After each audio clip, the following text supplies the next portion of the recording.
This is manifesting in some kind of beetle-induced fever dream? Oh, yeah, that's that beetle again. Never take advice from one-ply toilet paper. What has it ever done for you? Hey folks, Jacob here, and today I'm going to be offering you my weebservations on the one-of-a-kind, out-of-nowhere, melodramatic smash hit of the winter season, if you're a weeb, Wonder Egg Priority. So I put up a poll on my Patreon to choose which one of the new season's anime, because I was trying to avoid all information. That's the only way that a reaction and review sort of format works, is if you go in as unspoiled as possible. And so I asked you guys to pick what the number one winter show you want to see reviewed is, and maybe number 2 or number 3, and number 1 with a bullet was this thing, Wonder Egg Priority, which I've heard many good things about, and I have no idea what to expect going into it. And that's a good thing, because it's actually been pretty difficult to avoid spoilers for the show. Even normies and people who I've seen think pieces about this anime go up on sites that don't really cover anime in depth. They don't cover the weird stuff, so obviously this is kind of taking flight a little bit and getting the attention of people who kind of only dabble in anime. So I'm excited to watch it. It's not like a shonen thing. It's not hyper violent or sexy, or it doesn't really have any of those other big hooks that get attention outside in the mainstream. It's just apparently a really compelling character drama. So I don't know what to expect, but I did just the littlest amount of spoiler-free research to try and give myself a better idea of what to expect going in, and that didn't help either, because this is also pretty much saying a freshman effort is not fair, because it is written and directed by 2 very, very experienced creators in the entertainment industry in Japan. The director, Shin Wakabayashi, has done a lot of key animation and episode direction credits on a ton of different anime from across the spectrum, some big stuff like Attack on Titan, some weirder, smaller stuff like Eromanga Sensei. So I don't know a whole lot about Wakabayashi's creative sensibilities as a director, and I know nothing about the writer, Shinji Nojima's, who is not only the series head, but I believe has written like majority of, if not all of the episode scripts. I don't know a whole lot about his body of work either, because this is his first anime that he's ever written.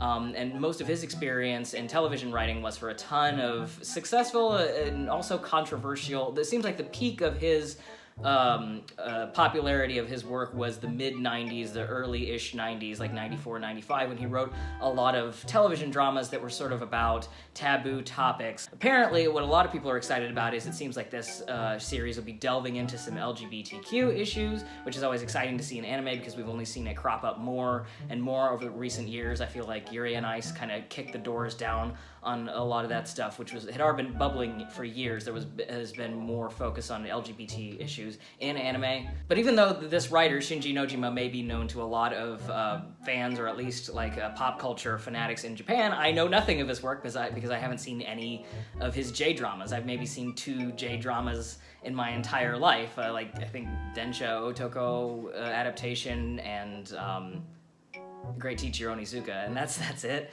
maybe.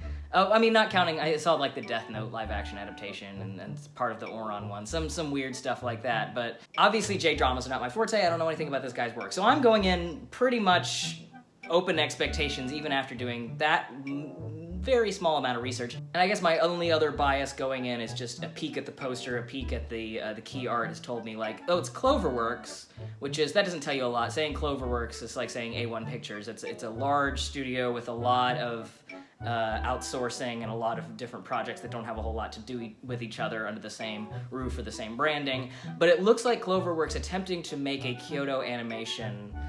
Am I wrong? It looks like the character designer has no connection to that world, but the character designs and the animation style of what I've seen from the PV, it looks like an imitation of what Kyoto Animation would do in their melodramas, and your Violet Evergardens and your Tamako Markets and stuff. Like, there's a little bit of a K-On, like a very small dash of a K-On energy from mostly the face shapes and the character designs of the main character. But apart from that, I have no idea what to expect. So without further ado, let's check out this Wonder Egg Priority that I've been hearing so much about.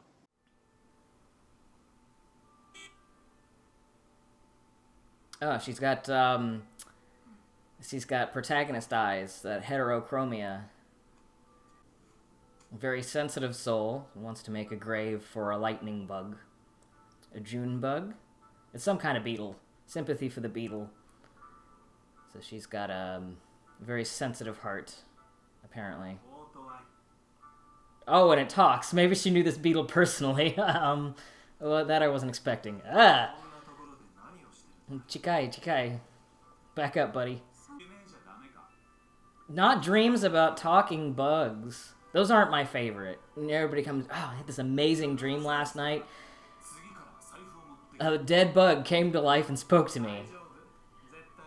It's not the first, it's not my first choice in nocturnal fantasies.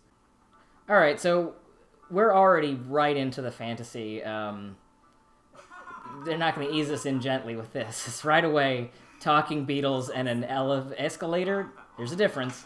An escalator into hell. Huh. Okay. Alright, I was trying to avoid comparisons to Ikuhara because not everything with surrealist imagery is an Ikuhara thing. But then she woke up and had laid an egg, so I can't help but think of Naname's coming-of-age episode. If you know, you know. No! My egg! You didn't lay it or something, did you? You're a freak, Nanami, laying an egg.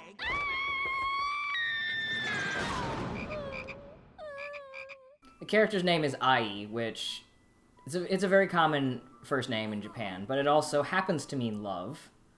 So that's something. I don't know if it's relevant or not, or just a coincidence, but I mean, it's a protagonist of two different colors, eyes, and a teen melodrama. The fact that her name is Love is actually probably a little bit intentional.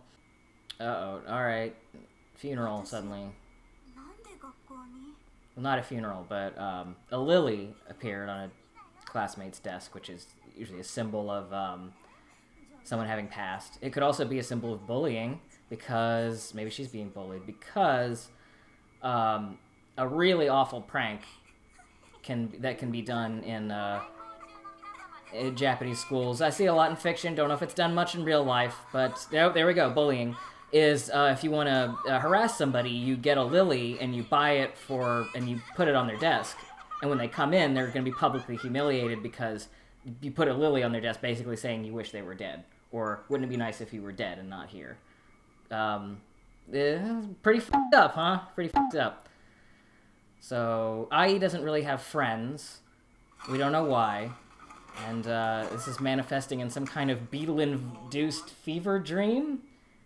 Oh, yeah, that's that beetle again.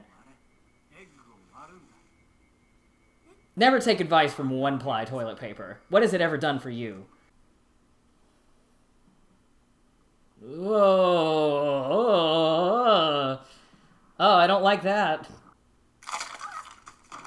Oh, it's a friend. Yay, the beetle keeps his promises. Here you go. I'm sorry, who are you? What were you doing inside my egg? Why do I have an egg? Ai is extremely uncurious about all these things. She seems like maybe he's in a state of dissociative trauma of some kind.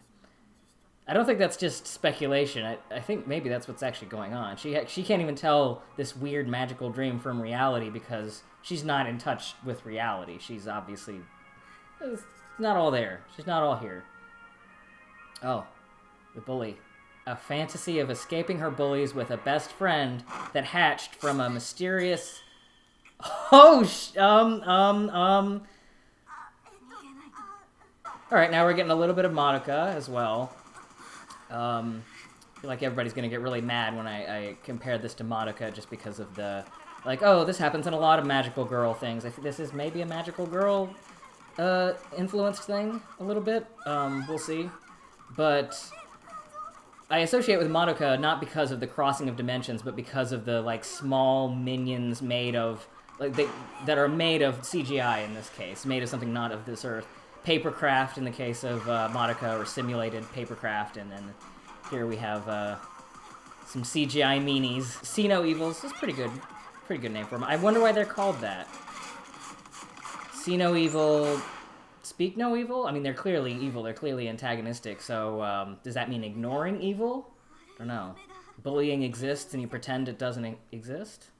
the silent majority, the invisible storm, as Ikuhara put it in an Ikuhara anime that I promise I'm not just going to compare this to Ikuhara constantly, but what can you do? He's the king of this kind of stuff.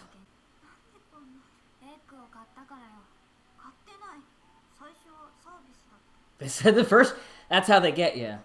The first Surreal Nightmare Friend Egg is free. Every Surreal Nightmare Friend Egg after that, however.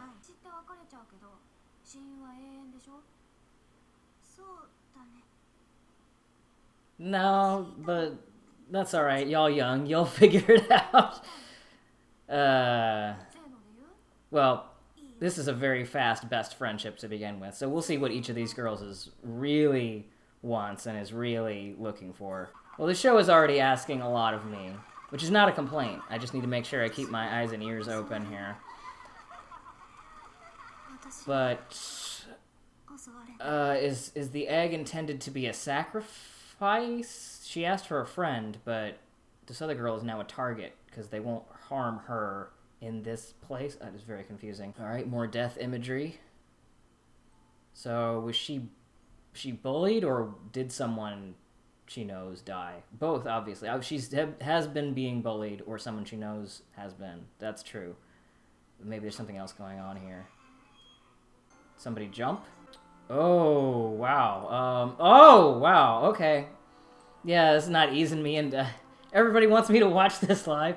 We want to see your reaction to this horrible, distressing adolescent melodrama where people jump off of roofs and they show the body. Jesus Christ. So this is kind of a... I mentioned the Invisible Storm earlier. That is a reference to the anime Yurikuma Arashi, which I don't know if this is Yuri or not, but immediately I am reminded of that show as well, because in the first episode of that story, this girl who was alone became best friends with someone, more than friends in Yurikuma, and she died a rather horrific bullying death. So it's all kind of coming back together. It'll be interesting to see how this differentiates, because stylistically it's actually very realistic. It's very grounded, and even the nightmare dream stuff is very clear what it is. It's not like this weird pastiche collage play like Ikuhara would do. I understand where I am at all times, and everything kind of... The violence is a little shocking because it feels like a real environment. It has that immersive sensory aspect that like something like a Sound Euphonium or like a Kyoto Animation anime would have. So very, very different from Ikuhara, but a lot of the same subject matter already. Oh. Maybe there's a little... I don't know, I'm not sensing romantic tension yet, but maybe I'm not good at picking up that sort of thing. Alright, so the cause of the bullying is her special protagonist eyes. I wonder what this... Oh, yeah, now it's getting pretty sensual, actually. I wonder what this girl's deal is. Is she just crushing on her? Does she have this similar I'm an outsider loner 2 thing? She is a transfer student, obviously. Or does she already know about the Wonder Eggs and she's tied to that somehow? Be my friend. Does having friends have something to do with the Wonder Egg? I mean, she's dead, right? In the present, she's dead. And if she knew this was going to happen, this is an incredibly fucked up thing to do to her new friend. If she, maybe she didn't know that she was going to end her life. I don't know. There's too many questions. There's a lot going on here.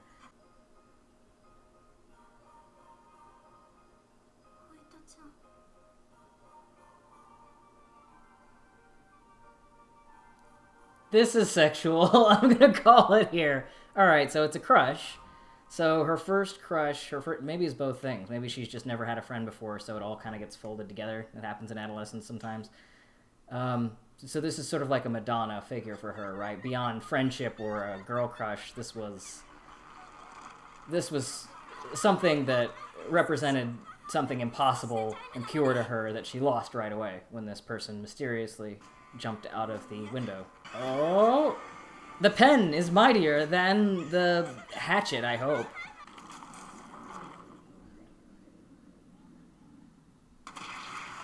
Oh. I suppose I should have expected that. Nasty.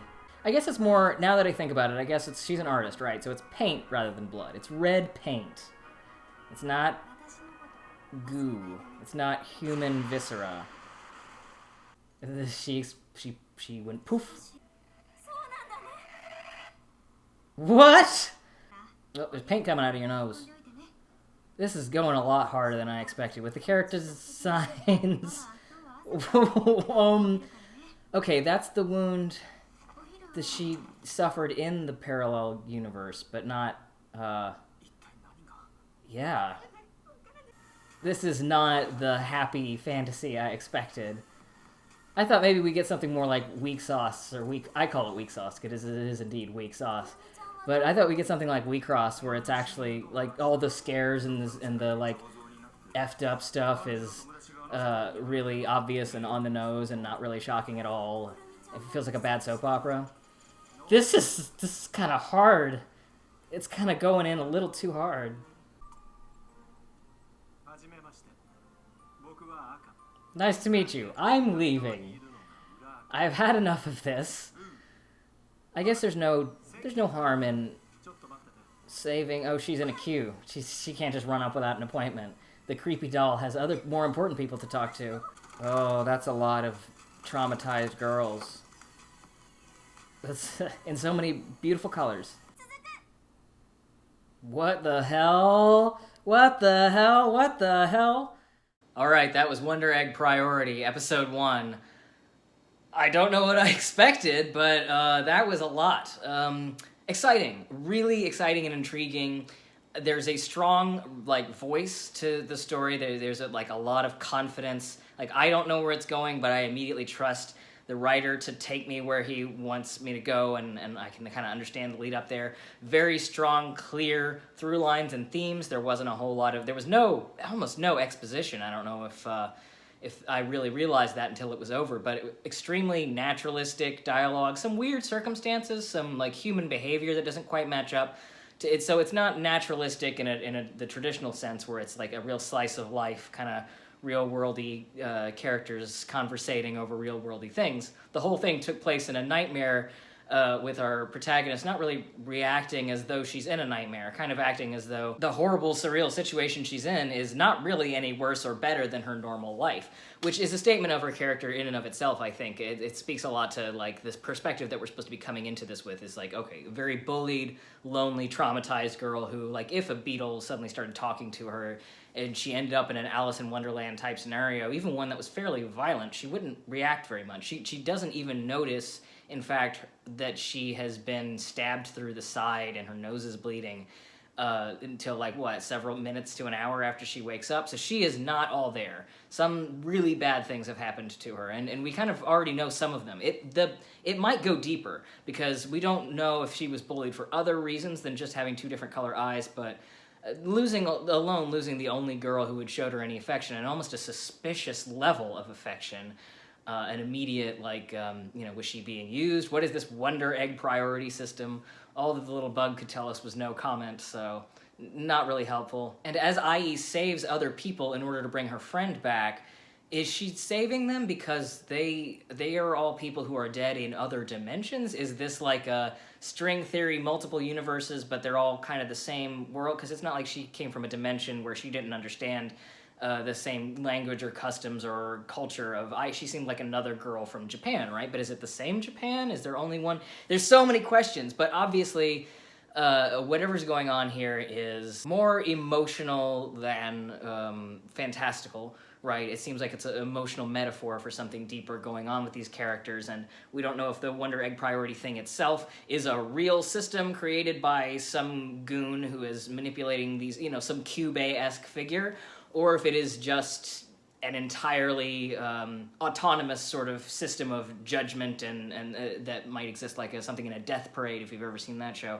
Something that doesn't really have it out for IE and isn't trying to use her in any way, but will in some way negatively or positively impact her life regardless. We don't really know anything about what the Wonder Eggs are, because the tone of the whole thing was very down-to-earth and very realistic, but not in any hurry to explain or justify anything that we're seeing, which is good. I like that kind of confidence in a story, and these characters already feel like We've only scratched the surface of who they are, and there's going to be a lot of depth to mine from not only I, but at least these 2 other girls, 3 technically if you count her dead best friend, who we'll learn more about in the future. I liked it a lot. I don't really have a take on anything that's happened yet, except that I'm excited to see more, and it seems like a very confident and well-executed production. One of the most exciting anime premieres I've seen in a long time, and I could see why it overwhelmingly won the poll for me to cover. Thank you so much for watching, guys. Thank you especially to my patrons over at the Patreon for supporting